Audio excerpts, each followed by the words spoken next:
Good evening mga ka-viewer, mga friends, mga kaparyentehan. Mayang gabi yung sab sa ako ang mga anak nilang Janet, Momongan Alperes, kaban siyang kapikas Jason, Bibi Chedi, sab niya internet o Manila o sab ni nila sa Pagadian. Nel Momongan, Antoinette Momongan. I miss you, I love you mga anak. Kung ba nasab na duty sa mi farm ko, Mitsalit. Ning gabi na-feel na ko ang kangilo sa akong lawas. Kailang tanon, init akong lawas. Dayon, sakit, kiga hapon, nagkarga mig dagang stuck sa PC. Piting disura mo. Sakay, dagang karga sa motor. Dayon, pagkagabi, ngilo kay akong lawas. Antod ganina, sige ko higda. Pero na-feel na ko, ning gabi nga walay imposible sa gawon sa Ginoo. Mag-worship ko, mo-share ko sa inyo ha. Na-feel na ko ang kagaan karon na sa lawas. No, na nagnilo ang lawas, sakit kay lihok. Dayon, ako naunanaan nga mag-live, mag-video ko karon, mag-worship pagdahil sa Ginoo.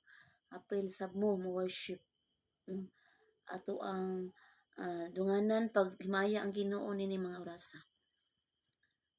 Akong kantahon sa dili pa ko mabasa sa verse sa Bible, kinahanglan nato ni basahon bisag na memorize nato ni nga verse. Kay gunita jud nato ang gahom sa Ginoo, pulong sa Ginoo.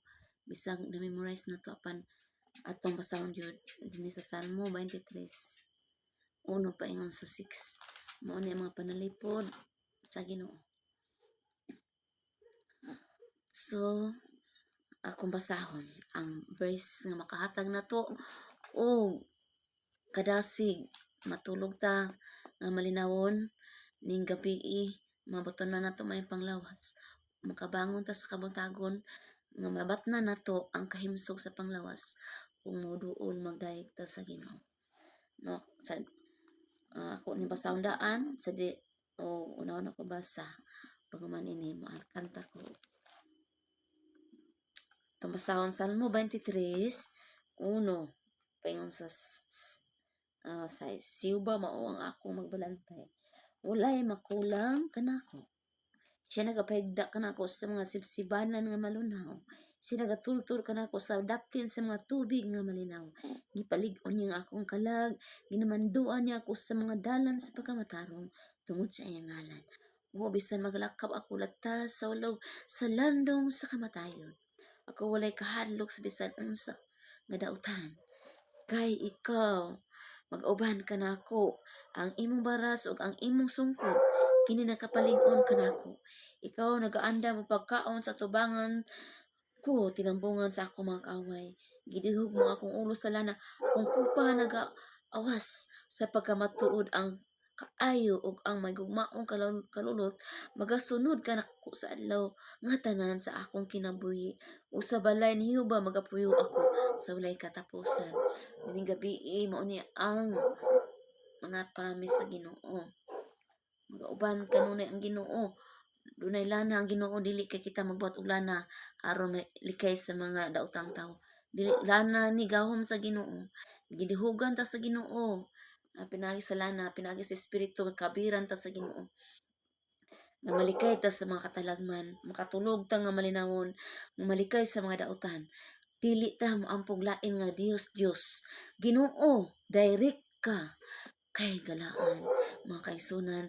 Diretso ta moampo sa Ginoo kay sira maghatag na tuog miracle kay bulungan moayo sa tanan nato nga balatian.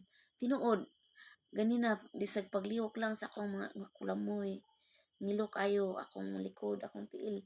Hinay kay kumulakaw sa sakit sa akong likod. Pero pag naabot sa kung nauna nga mag-live ko or mag-video ko, nahawas tanan nga maka-share ko ninyo. Tinuod, dili ko nagtumo-tumo lang mga ka-viewer. Tinuod nga ang gahom di sa Ginoo mo cover na to.